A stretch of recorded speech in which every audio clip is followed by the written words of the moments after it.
Hi friends, आपण समस्त को प्रतियोगिता सफलता यूट्यूब चैनल को स्वागत। आज आम डिस्कस करवा 2023 मसीहार OSSC RI ARI अमीन ICD सुपरवाइजर से एग्जाम विषय डिटेल डिस्कस करवा। आउ बर्तमान सुधा एग्जाम जो होता हमर RI ARI अमीन तार ता विषय बर्तमान किसी अपडेट नहीं। Livestock inspector forester forest guard आमर फिजिकल डेट आसीगला एडमिट कार्ड पिला डाउनलोड कर बर्तमान फिजिकल रेडी है पूरा। तो सेटा मार्च 3 रु मार्च 6 तारिख मध्य फिजिकल शेड्यूल होमर हम बोली। आसेपटे जो 337 पिला होल्ड कराई से माने बर्तमान हाईकोर्टर द्वारस्थ है। देखा जो आगू कौन सिचुएशन हो तो छाड़ू आम आज डिस्कस करवा RI ARI अमीन जो एग्जाम होता से रिलेटेड डिस्कस करवा। आग को कौन पॉसिबिलिटी रोचे संभावना कौन रोचे आग को गवर्नमेंट तार शेड्यूल कौन चेंजेस आनी पारे तो सहीटा देखा। बर्तमान आज विषय वस्तु आम से डिस्कस करा डिटेल कौन संभावना रोचे आग है। तो आम आज आम डिस्कस करवा 2023 मसीहार जो RI ARI से एग्जाम विषय डिस्कस करिया। ठीक अच्छे तो ये डिस्कस करने पूर्व मुझे 3टा पॉसिबिलिटी आनी जहाँ संभावना अच्छी। प्रथम पॉसिबिलिटी आमर कौन रोचे प्रथम पॉसिबिलिटी आम डिस्कस करवा जे आमर जो गवर्नमेंट जो पिला स्ट्राइक करते एग्जाम कैंसल करने बर्तमान आम किटा मुझे पॉसिबिलिटी गोटे पर गोटे आम डिस्कस करा डिटेल माने आमर गोटे आइडिया हम कौन हबार मैक्सिमम चांस रोचे कौन हेले रिक्रुटमेंट प्रोसेसटा जल्दी कंप्लीट हो है से आम डिस्कस करा। तो प्रथम सिनेरियो जो रोचे आम गवर्नमेंट क्या कथा शुणबनी जहाँ जो जहाँ सब प्रोसेस पज हो जाता स्टे टाइप रही जाता से रिज्यूम कर ताने कौन ना फास्ट सिनेरियो है आंसर की रिलीज कर आंसर की रिलीज कर आउ प्रोसेस को आगू को नब यहाँ फर्स्ट सिनेरियो फास्ट केस रे एटा है। जदि गवर्नमेंट कौन कर ना आंसर की रिलीज कर आउे प्रिलिम रिजल्ट देकी आगू को प्रोसेस नापी चाहिए ताल कौन हम जदि यहाँ हुए फास्ट केस गवर्नमेंट यही सब जिन कर कौन रख असुविधाटा फास्ट आसो जो पिला माने स्ट्राइक करते आउ गवर्नमेंट जो पिला मानकर एते टाइम बर्बाद कला कौन पे बर्बाद कला रिजल्ट कौन कौन इन्वेस्टिगेशन रिपोर्ट किसी नहीं ताने गवर्नमेंट से सब को जो अणदेखा करके आंसर की रिलीज करके आगू प्रोसेस नब निहाती भाव में होगा बहुत हम जहाँ होता अधिक होगा हम आउ हाईकोर्ट तो निहाती भाव हाईकोर्ट तो पर्यंत तो केस जीव ही जीव पिला पुणी जी पिला स्ट्राइक रे थिले डबल पिला जाकि स्ट्राइक रे बसवे है कहीं ना गवर्नमेंट एत दिन जो रखिला होल्ड करके माने प्रोसेसटा को होल्ड करके रखिला किंतु लास्ट मोमेंट देखला बेलू किसी ना पूर्वर जमी थी सेमती से प्रोसेस आगू नौ तेणुक आंसर की रिलीज करके गवर्नमेंट आगू को जब प्रोसेस नब बहुत माने प्रॉब्लम हो प्रॉब्लम कौन हम प्रोसेसटा ये रिक्रुटमेंट प्रोसेसटा कदापि कंप्लीट हो पारबनी गवर्नमेंट आगू को जीवाक बाहर बेलू पिला कौन करेंगे स्ट्राइक करेंगे एते करप्शन होता एते ये होता कैबिनेट मिनिस्टर भी एक्सेप्ट करते हाँ करप्शन होती तो तापर भी गवर्नमेंट जी माने किसी नहीं आंसर की रिलीज कर प्रिलिम रिजल्ट दब पिला पुणी स्ट्राइक रे बस हो है गवर्नमेंट जब पुणी कौन देखा कर हाईकोर्ट पर्यंत केस जीव तेणुक प्रथम जो सिनेरियोटा अच्छी गवर्नमेंट क्या कथा न शुणिक आंसर की रिलीज कर प्रिलिम रिजल्ट देकी आगू को प्रोसेस नब यहीटा कले समस्त प्रॉब्लम गवर्नमेंट प्रॉब्लम फेस कर सहित ये प्रोसेसटा भी जल्दी माने कंप्लीट हो पारबनी प्रोसेस सेमती झुली झुलिका तेणुक बहुत डिले हम आ गवर्नमेंट बर्तमान चाहूँगी जो वैकेंसी गुड़ा पेंडिंग रहा बहुत दिन है एम्प्लॉई नहांती असुविधा हो गवर्नमेंट चाहूँगी जल्दी वैकेंसी फिलअप करने तेणुक ये जो फास्ट केसटा यहाँ मत लगुनि है माने बहुत कम चांस अच्छी गवर्नमेंट क्या कथा न शुणिक आंसर की रिलीज करके प्रिलिम रिजल्ट देखिए आगू प्रोसेस नब तो मत लगुनि यहाँ हम बोली है। तो नेक्स्ट केस को जीवा नेक्स्ट केस कौन अच्छी कौन तार संभावना अच्छी ये देखिए नेक्स्ट केस आम डिस्कस करवा गवर्नमेंट कौन कर केस नंबर 2 में डिस्कस करवा जो आमर होता कौन स्ट्राइक करते पिला जो करप्शन होती सेंट्रल प्रॉब्लम है जहाँ से जो हाईलाइट होता जो अनियमितता को लेकिन हाँ गवर्नमेंट कौन कर माने किसी सेंटर को है किसी सेंटर को कौन कर ना तार जो एग्जाम होता से एग्जाम सेंटर को कैंसल करदेव कैंसल करवा द्वारा कौन हम ना से सेंटर जो पिला एग्जाम देते से एग्जाम आउ थे हम बाकी पिलांकर आउ थे एग्जाम हेनी माने जहाँकर सरी जाइए जो जो पिलांकर सेंटर किसी प्रॉब्लम है तांकर प्रोसेस किसी हेनी माने किसी हेनी माने तांकर आउ री एग्जाम हबार ना से रिजल्ट देदेव आउ जो मानकर प्रॉब्लम होती से आउ थे एग्जाम देवे यहाँ मुझे कहूँ सेकेंड सिनारियो है आम डिस्कस कर पॉसिबिलिटी कौन रख तो से कौन कर जो किसी सेंटर रे प्रॉब्लम होगी कहीकि से पिला आउ थे अलग सेंटर रे अलर्ट करके आउ थे एग्जाम करइब तापर कौन हम प्रॉब्लम कौन हम प्रथम प्रॉब्लम जो देखा प्रथम जो मनकर कहूँ मनकर 6-7टा सेंटर को सेठी जो किसी पर्टिकुलर डेट्र एग्जाम को कैंसल कला मनकर पाखापाखि मनकर पाखापाखि 1,500 पिला कर आउ थे एग्जाम हम मनकर मुझे ताहले कौन हम प्रथम कथा ये जो 1,500 पिला आउ थे सेंटर आरेंज कराब आउ एग्जाम हम बोली जहाँ बेले एग्जाम डेट ता पूर्व दिहब डेट दिया सरला कौन हम ना पिला माने रेडी हेबे प्रथम लिस्ट आसो जो कौ पिला माने एग्जाम देवे आउ थे लिस्ट आसो तापर एग्जाम कौ दिन हम तार भी डेट आसो तापर एडमिट कार्ड तापर एग्जाम हम है यहाँ पूर्व हम तापर कौन असुविधाटा कौन हम असुविधाटा हम ये जो 1,500 पिलांकर जो एग्जाम हम बोली गवर्नमेंट डिसीजन नब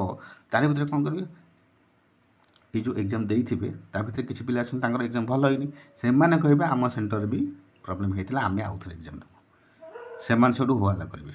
स्ट्राइक बस जहाँ घोघा हम तेणुक कौन एमती जदि हम किसी पिलांकर आउ थे एग्जाम हम आउ किसी पिलांकर हेनी सांकर रिजल्ट दिहब ताले जो पिलांकर न हम से आम सेंटर प्रॉब्लम होता एमती से भी स्ट्राइक बसवे ताद्वारा कौन हम पुणी प्रोसेस डिले हम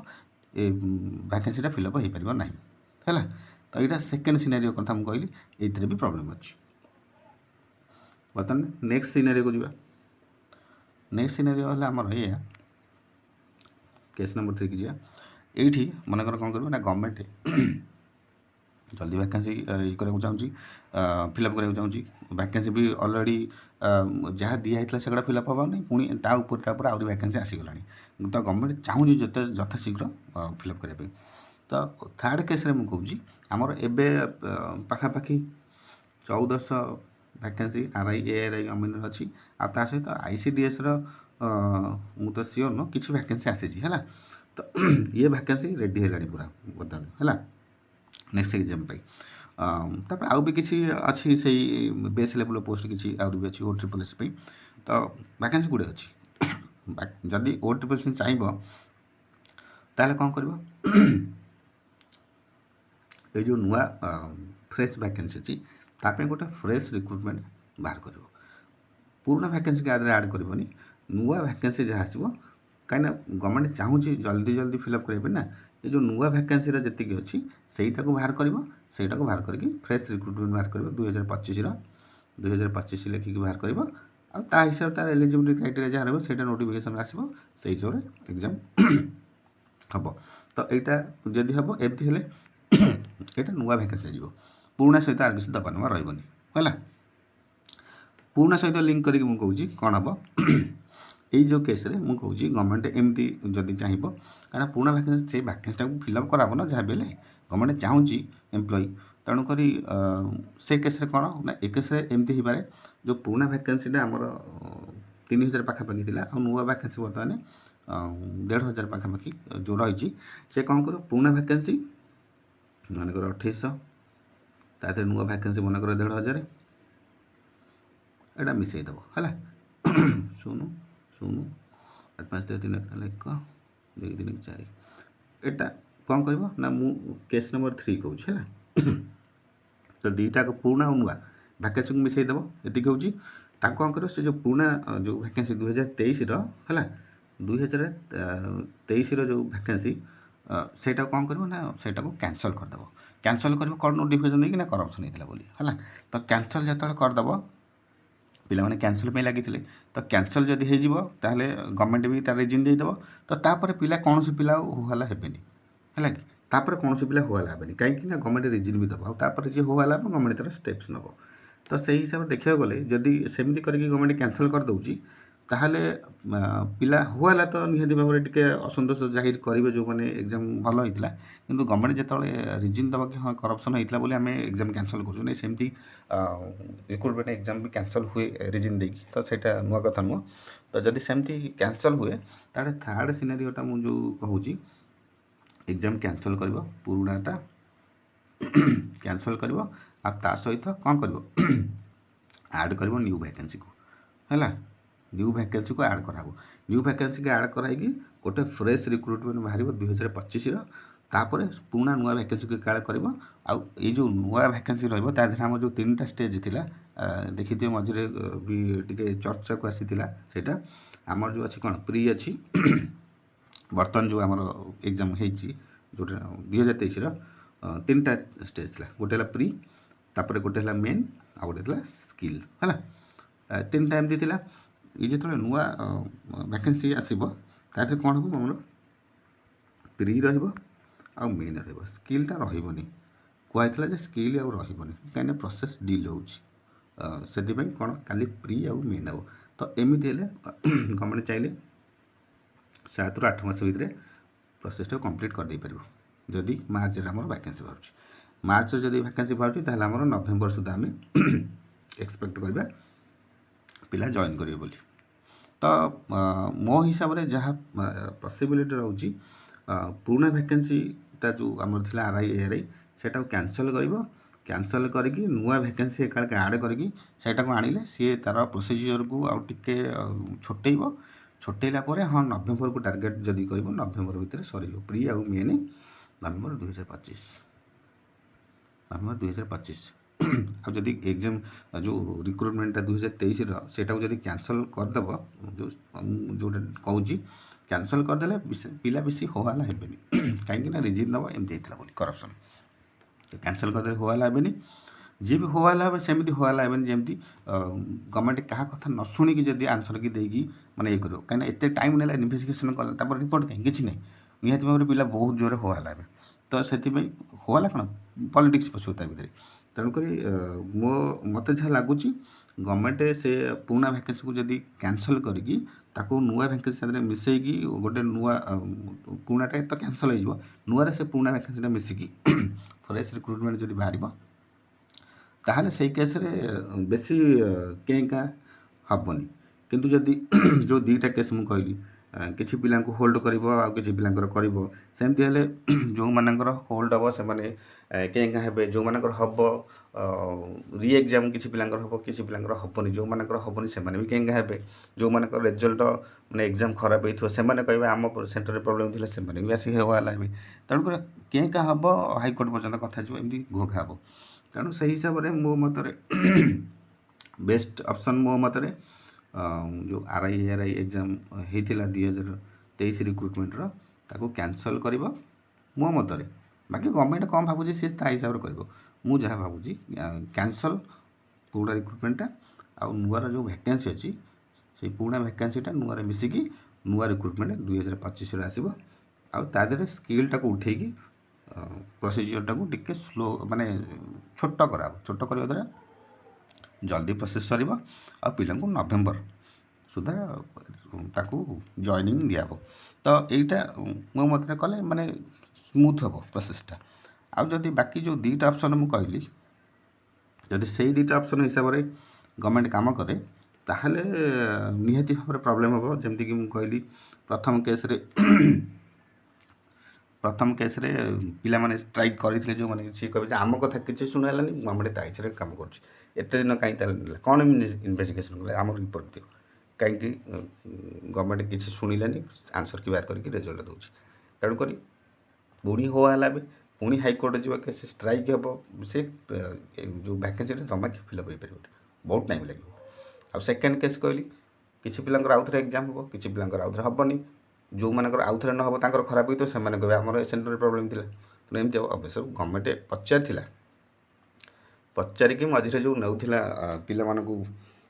ପିଲାମାନଙ୍କର ରିଭ୍ୟୁ ନେଇଥିଲା, ମନେ ଥିବ, ରିଭ୍ୟୁ ନେଇଥିଲା କି ନାହିଁ, ଆର୍ଆଇ ଏକ୍ଜାମ୍ ଯେଉଁମାନେ ଦେଇଥିଲେ। ତ ତା ଭିତରୁ କିଛି ନା କିଛି ସେଇଟାକୁ ସେ କାମରେ ଲଗେଇବ। ପିଲା ରିଭ୍ୟୁ ଦେଇଥିବେ ସେଣ୍ଟର ବିଷୟରେ, କ'ଣ କିଛି ପ୍ରୋବ୍ଲେମ୍ ହେଲା କ'ଣ ନାହିଁ କ'ଣ, ତ ସେଇଟାକୁ ସେ କାମରେ ଲଗେଇକି ଦେଖିବ ଯଦି ମାକ୍ସିମମ୍ କେସ୍ରେ କରପ୍ସନ୍ର ଆଉ ଅଛି, ତୁମେ କେମିତି କ'ଣ କଲେ ଯେଉଁ ଭ୍ୟାକେନ୍ସିଟାକୁ ଆମେ ଜଲ୍ଦି ଫିଲ୍ଅପ୍ କରିପାରିବା, ତ ସେଇ ହିସାବରେ ସେ କାମ କରିବ। ତ ଗଭର୍ଣ୍ଣମେଣ୍ଟ କ'ଣ ଭାବୁଥିବ ମୁଁ କହିପାରିବିନି, କିନ୍ତୁ ମୋ ହିସାବରେ ଯଦି କ୍ୟାନସଲ୍ କରିକି ଆଉ ଥରେ କରିଦେବ ତାହେଲେ ପ୍ରୋସେସ୍ଟା ଜଲ୍ଦି ଫିଲ୍ଅପ୍, ମାନେ ଭ୍ୟାକେନ୍ସିଟା ଜଲ୍ଦି ଫିଲ୍ଅପ୍ ହେଇଯିବ। ଆଉ ଯଦି ତାରି ଭିତରେ ମାନେ ଆଡ଼ଜଷ୍ଟ କରିବା ପାଇଁ ଚେଷ୍ଟା କରିବ, ନିହାତି ଭାବରେ କେଁ କେଁ ହେବେ ପିଲା, ଜମା ଫିଲ୍ଅପ୍ କରାଇଦେବେନି। କିଏ ଷ୍ଟ୍ରାଇକ୍ କରିବ ତ କିଏ ହାଇକୋର୍ଟ ଯିବ, ଏମିତି ହେବ। ସେମିତି ଘୁଷୁରୁଥିବ ପେଣ୍ଡିଂ ଭ୍ୟାକେନ୍ସି। ତେଣୁ ଦେଖାଯାଉ ଗଭର୍ଣ୍ଣମେଣ୍ଟ କ'ଣ ଡିସିସନ୍ ନେଉଛି, କିନ୍ତୁ ମୋ ମତରେ କ୍ୟାନସଲ୍ ହେଇଯିବାଟା ଭଲ। ଏମିତି ପିଲା ସବୁବେଳେ ଅପେକ୍ଷା କରି କରି ସବୁଦିନ ହଇରାଣ ଅପେକ୍ଷା କ୍ୟାନସଲ୍ ହେଇଯିବ, ତାଙ୍କ ପଢ଼ାପଢ଼ିରେ ଫୋକସ୍ କରିବେ, ବେଟର୍ ହେବ। ଏକ୍ଜାମ୍କୁ ପଛରେ ପଢ଼ାପଢ଼ି କରି କ୍ରାକ୍ କରିବେ, ସେଇଟା ବେଟର୍। ଅପେକ୍ଷା କରିକି ହଇରାଣ ହେବାଟା ମୋ ମତରେ ଭଲ ନୁହଁ। ଦେଖିବା ଗଭର୍ଣ୍ଣମେଣ୍ଟ କ'ଣ ଡିସିସନ୍ ଦେଉଛି, ଅପେକ୍ଷା କରିବା। ଆଉ 15 ଦିନ ଭିତରେ କିଛି ନା କିଛି ଗୋଟେ ଅପଡ଼େଟ୍ ଆସିବ ଆର୍ଆଇ ଭିତରେ, ହେଲା। ରହୁଛି, ନେକ୍ସଟ ଭିଡ଼ିଓ ଦେଖାହେବ। ଧନ୍ୟବାଦ।